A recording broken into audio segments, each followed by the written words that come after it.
Dans cette boîte, Catherine Melnik conserve précieusement la mémoire de sa famille. Une famille originaire de Russie, au destin hors du commun.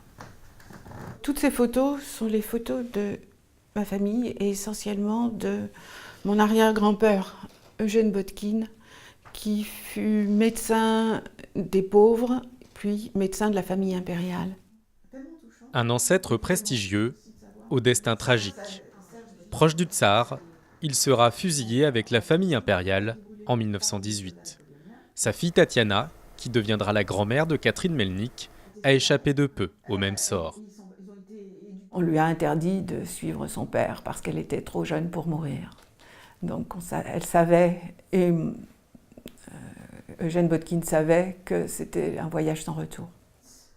La famille Botkin prend la route de l'exil et s'installe en France en 1926. L'histoire de cette passionnée de peinture ressemble à celle de beaucoup d'autres, nobles, militaires, intellectuels, hommes d'église, tous ceux perçus comme des ennemis de classe par les bolcheviks quittent le pays pour sauver leur vie. Quelques centaines de milliers de Russes sont arrivés dans l'Hexagone dans les années 20. Pour ce spécialiste de la période, le choix de la France ne doit rien au hasard.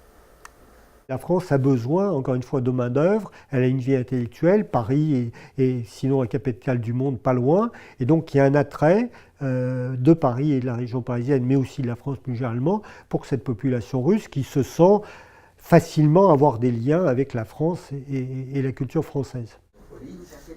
Le père d'Igor Oropchenko, un ancien officier russe, est arrivé dans l'est de la France au milieu des années 20.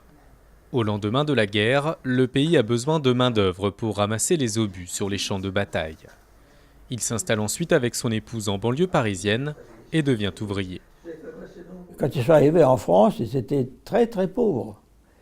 Il fallait tous les jours penser comment on allait survivre, manger.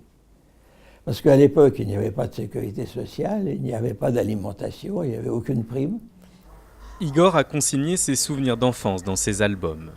Célébrations orthodoxes, écoles, associations sportives, autant de liens essentiels à l'identité de cette diaspora russe. Pour les enfants, on apprenait un peu l'histoire de la Russie, on apprenait à lire les lettres russes.